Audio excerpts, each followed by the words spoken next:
sur les réseaux synchronisés de nos antennes de l'intérieur, mais aussi sur toutes nos plateformes de communication digitale. Actualité oblige, nous avons décidé de prendre des sanctions contre la Guinée. C'est ce que le président de la commission de la communauté économique des États de l'Afrique de l'Ouest a laissé entendre.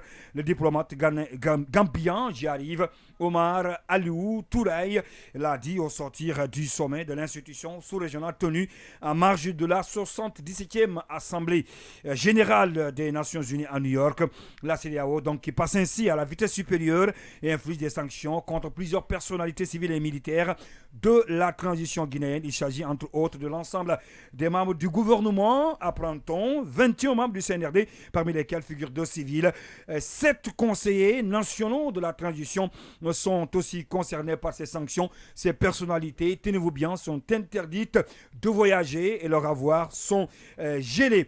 Le ministre des Postes, des Télécommunications et de l'Économie numérique, porte-parole du gouvernement, Ousmane Gawal Diallo, a réagi sur RFI, Radio France Internationale, en ces termes: nous réagissons avec beaucoup de sérénité. C'est une décision qui avait été déjà annoncée par le président Bissau guinéen en exercice donc de la conférence des chefs d'État de l'Afrique de l'Ouest. Ces sanctions ne sont pas de nature à faciliter une sorte de crise, a déclaré donc Ousmane Gawal Diallo, porte-parole du gouvernement guinéen sur RFI. Réaction croisée des acteurs de la société civile guinéenne, des politiques et du CNT à suivre dans cette émission. On refait le monde de ce vendredi 23 septembre 2022. Al-Seni Makanera Kake, membre du bureau politique du RPG Arc-en-Ciel, Aboubakar Dora Keïta, président de la jeunesse CEDEAO de Guinée, Sékou Koundouno du FNDC, interviendront dans cette émission. On refait le monde. Et puis en marche vers la célébration du 64e anniversaire de l'accession de la Guinée à l'indépendance. Le sujet nous intéresse également dans cette émission. Et pour en parler, nous serons avec Hassan Kola Diallo, chargé de communication de l'axe Guinée 64. Par sa voix, des jeunes de l'axe disent se démarquer des anciennes pratiques connues par le passé dans cette partie de la capitale guinéenne. Ils comptent célébrer le 2 octobre, fête de l'indépendance de la Guinée, dans la joie, l'euphorie et la cohésion et à travers le reboisement. L'invité du jour, c'est Abdoul Sako, coordinateur du Forum des forces sociales. Avec lui, nous reviendrons sur les sanctions de la CEDEAO contre la Guinée, les sorties médiatiques de certaines personnalités de la transition, les leçons à tirer du séjour de colonel Mamadi Doumbouya à Bamako. Une fois encore, nous vous souhaitons la bienvenue dans cette émission. Avec moi dans ce studio et sur ce plateau, Habib Marouane Kamara, bonsoir. Bonsoir Noy, bonsoir à l'ensemble des auditeurs. Baïla Amadou Traoré, bonsoir. Bonsoir Noy et bonsoir à tous les auditeurs, toutes les auditrices. Un peu calme là. Qu'est-ce qui ne va pas? Ou bien c'est parce que... c'est parce que quoi? C'est pas le mois de Ramadan en tout cas, c'est très loin. Non, c'est peut-être... Vous voulez dire que c'est peut-être l'effet des sanctions? Vous n'êtes pas concerné par les sanctions. Vous n'êtes pas autorité en tout cas civile du gouvernement encore militaire pour être... Ah, mais ils disent que la liste est ouverte et qu'on peut rajouter... Comme on le dit souvent, on ne sait pas. Et comme certains auditeurs me disent ici que je suis un défenseur ou un avocat du CNRD, peut-être qu'un jour mon nom peut apparaître. On ne le sait pas. Point d'interrogation. Je le prendrai comme un trophée. Comme un trophée, n'est-ce pas? Absolument. Ça sera de la publicité pour vous. Exactement. Une publicité gratuite. Exactement. Merci à vous, Sékou Keïta. Bienvenue dans cette émission. Bonsoir. Et nous venons de l'apprendre, cette triste nouvelle du côté de Gawal, en tout cas, qui a donné la peur dans le ventre de ses citoyens de ce côté. C'est Gawal, hein, Marouane, si je me trompe. Autant pour moi. Tremblement de terre de ce côté tout à l'heure. Si tout va bien, en tout cas, on aura le maire de ce côté pour nous témoigner comment est-ce que les citoyens de cette autre localité de la Guinée ont reçu ce tremblement de terre. On apprend d'ailleurs que ce n'est pas la première fois, c'est la deuxième, troisième fois, voire énième fois. En tout cas, ce sont des événements qui se déroulent souvent en Haute-Guinée. La question va se poser. Spécialiste en tout cas de la géologie, si en tout cas besoin en est, sera dans cette émission pour intervenir. Mais nous, pour le moment, puisque la nouvelle vient de nous parvenir, on va essayer de rentrer en contact tout à l'heure avec le maire pour nous confirmer et voir quel est l'état d'âme des citoyens de Togué. Mais bien avant, on va donner la parole à Marouane Habib pour son analyse sur la question. Habib, oui. Oui, comme vous l'avez rappelé tout à l'heure, c'est une information de dernière minute. Nous venons de l'apprendre. Et selon le maire qu'on a pu joindre bien avant cette émission, dont l'information se trouve aussi sur le site Le Révélateur 224. Donc, on aura tout à l'heure le maire en exclusivité dans cette émission qui pourra nous en dire mieux. Mais ce qu'il faut retenir, il y a eu plus de mal, il y a eu plus de peur que de mal. Donc, il y a eu un tremblement de terre aux environs de 14 heures à Tougué centre-ville. Oui. Mais bien avant ce tremblement de terre, le maire nous apprend qu'avant-hier, la même préfecture, le même endroit avait aussi enregistré les mêmes secousses. Heureusement, il n'y a pas eu de perte en vie humaine, il n'y a pas eu de dégâts matériels.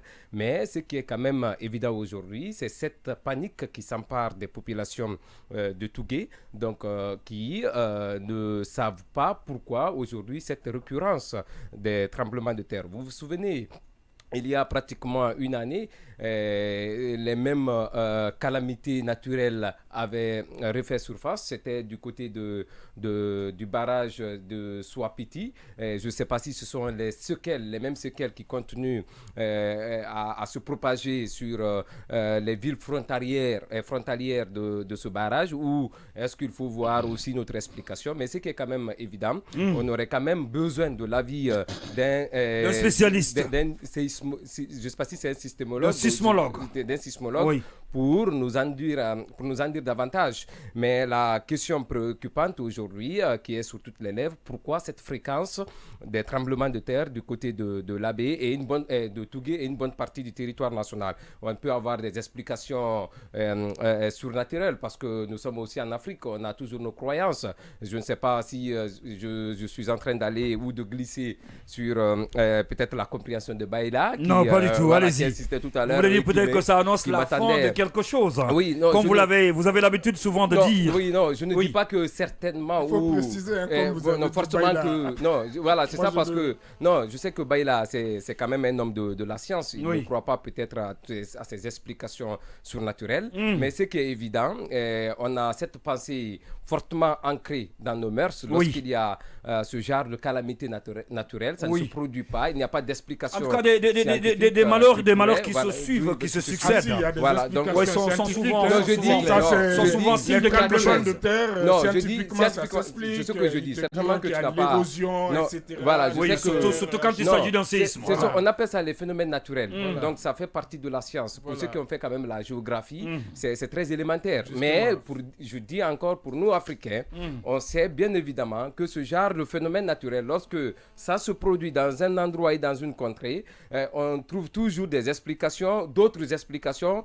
Or, les explications fournies par la science, je ne suis pas aussi fanatique pour aller rapidement, sois clair, sois clair quand même. Quel genre d'explication? Quel genre d'explication il va terminer. Quel genre d'explication auquel vous faites allusion? Les explications, c'est qu'on sait tous que quand ça arrive chez nous, en Afrique, on a souvent tendance à dire que ça ne présage pas un bon lendemain pour les... Ça n'augure pas. Ça ne présage pas, ça n'augure pas un bon lendemain pour ceux qui croient. Moi, personnellement, je ne crois pas à ça, mais ça annonce toujours la fin de quelque chose. Je ne sais pas quelle chose, mais c'est ce qu'on m'a dit. Avec votre permission, puisque les invités sont quelque part des rois, on va partir au niveau du centre rapidement, il est déjà présent. Oui, d'accord, mais avant, je pense qu'on a quand même une direction de prévention des catastrophes.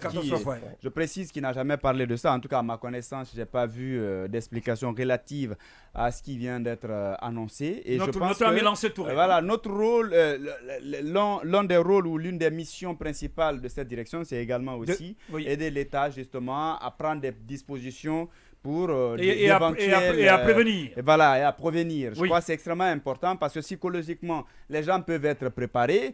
Et par rapport aux conséquences, si on a déjà une idée, ça peut vraiment permettre à l'État de prendre des mesures idoines pour justement... Je vous donne tout à l'heure la parole. On va partir du côté de Tougué, d'où nous attend Monsieur Mamadou Djabi. Il est le maire de la localité. On refait le monde. L'invité. Monsieur Djabi, bonsoir. Bonsoir, monsieur. Alors, bienvenue dans cette émission. Nous venons de l'apprendre tout à l'heure. C'est un tremblement de terre qui a eu lieu du côté de Tougué. Est-ce qu'on peut connaître à date l'état d'âme de vous, d'abord en tant que premier citoyen de la localité, mais aussi de l'ensemble des citoyens de la localité de la préfecture de Tougué? Je vous remercie beaucoup. En tant que maire de la commune du Ben, ce que je peux dire sur la situation, c'est qu'il y a eu ça dans l'après-midi, après la prière de vendredi, à partir de 14h30. Aujourd'hui, c'est un jour de marché. C'est que il y a eu le mouvement, tout le monde était paniqué. Donc, la population a eu peur. Ça ne fait même pas 30 minutes aussi. Il y a eu un petit... C'est comme la première fois. Mais c'était la première fois qui était plus grande que la deuxième fois. Donc, mais tout le monde a ressenti ça. Et c'est pas aujourd'hui seulement, avant-hier, mardi, la nuit du mardi, de 4 h du matin à 5 h, il y a eu aussi 2 fois. Certains ont dit 3 fois, certains ont dit 4 fois. Oui, mais est-ce que sur le terrain, il y a eu... Est-ce qu'il y a eu des impacts ou ça s'est contenté seulement... dites-nous. Oui, au Sécousse. Est-ce qu'il y a eu des bâtiments qui ont été endommagés? Est-ce qu'il y a des fissures quelque part? Voilà. Pour le moment, on n'est pas informé. D'accord. Pour le moment, on n'est pas informé de ça. Oui, mais la population est très inquiète parce que c'est la première fois. Nous ne sommes pas habitués à ça. Donc, nous demandons au service technique de vraiment veiller à ça et nous dire qu'est-ce qui fait ça. Parce que la population n'est pas habituée à ça. Oui. Quelle est la durée maximale de ces différentes secousses qui ont été enregistrées dans votre localité? 14h30, la première fois, c'est à peu près 3 secondes. 3 secondes, hein? 3 secondes. D'accord. Et quelle explication, vous, en tant que première autorité, vous pouvez donner à ce phénomène? Est-ce que vous avez cherché à approcher certainement les services déconcentrés du ministère de la Géologie? Je crois bien que lorsqu'il y a eu ça, je suis allé vers monsieur le préfet. J'ai trouvé, il était avec ses cadres là-bas. Je les ai informés qu'il y a eu ça, la population a ressenti. Donc, je crois bien qu'il a pris toutes les dispositions, il a appelé la hiérarchie pour les informer. Donc, à part l'information sur le terrain, vous n'avez pas vu de spécialistes, il n'y a pas eu d'enquêteurs. Est-ce que vous voulez dire que ça s'est simplement limité justement à cette question de remontée d'informations? Selon ma compréhension, pour le moment, certainement, peut-être monsieur le préfet et ses cadres vont prendre les dispositions qu'il faut. D'accord. Donc, je pense qu'on a... Voilà, on a l'essentiel là, de l'information. En tout cas, monsieur le maire Mamadou, autant pour moi, Djabi, maire de Tougué, merci d'avoir accepté notre invitation et nous vous souhaitons en tout cas bonne chance, bon courage. Hein? Merci. Merci d'être intervenu. Voilà, on revient dans ce studio et sur ce plateau. C'est cool, oui, tu étais en train de parler de la situation du côté de Tougué. Justement, vous savez, je suppose que ce sont probablement des signaux, pour l'instant c'est ce qu'on va dire, que Dieu nous épargne d'un véritable tremblement de terre, mais déjà, il faut essayer de voir ces prémices, les examiner, s'il faut, faire venir des mais surtout alerter les autorités aussi au plus haut niveau. Oui, alerter, d'accord, mais je pense qu'on peut aller dans la banalisation. Et tant qu'il n'y a pas de morts, vous êtes d'accord avec moi? Qui peut banaliser? Alors, depuis que ça s'est passé, vous avez vu un communiqué officiel? Non, pas pour vous avez vu une déclaration officielle? Parce qu'il n'y a pas eu de mort, c'est tout. Si on doit attendre qu'il y ait des drames pour prendre des mesures... Parce que peut-être on est préoccupé plus aux sanctions de la CEDEAO. Oui, mais c'est ça le problème, justement. C'est ça le problème. Ça ne devrait pas se passer comme ça. Ça concerne la vie de la nation. Mais bien sûr, ça ne devrait pas... C'est moi qui analyse comme ça. Voilà, je suppose que ça ne devrait pas se passer comme ça. Et je refuse de croire... C'est pas parce que vous l'analysez comme ça, mais c'est une évidence aujourd'hui. La politique a pris le dessous. Mais bien sûr, sur même le développement local. Mais bien sûr, donc je pense que ça ne devrait pas se passer comme ça. C'est des choses qu'il ne faut pas négliger. Vous allez vérifier, on n'a pas suffisamment de techniciens ou qui mesurent ou qui maîtrisent un peu cette situation. On va dire, c'est fait, c'est passé. Et puis on attend, peut-être d'autres, je pense que ce n'est pas ce qu'il faut faire. Dans des situations comme celle qui vient de se passer, il faut faire recours à l'expertise étrangère. Il n'y a pas de problème, il n'y a pas de mal à cela pour éviter un drame. Parce qu'après tout, les gens, ils restent sur place. Rien n'a changé. Mais si on ne sait pas qu'est-ce qui est à l'origine et les mêmes pratiques continuent, personne ne sait ce qu'il faut faire justement, soit pour éviter ou pour minimiser les risques, On continue le quotidien en attendant encore qu'il n'y en a plus. Mais je pense que l'État doit réagir. Ce sont des choses qu'il ne faut pas négliger. Sinon, voilà, ça peut causer un tremblement. Vous le savez, les dégâts, on ne pourra pas les deviner. Et donc, il faut dès maintenant réagir, chercher à comprendre l'origine et bien évidemment prendre des dispositions qu'il faut. Si on se rend compte que le risque est tel qu'il faut une sorte d'évacuation, eh bien, il faut le faire. Il faut le faire. Parce que les vies avant tout. Oui, les vies avant tout. Oui, Baïla Amadou Traoré. Et puis on va passer au premier sujet. Il s'agit de l'actualité brûlante du jour, les sanctions de la CEDEAO contre la Guinée.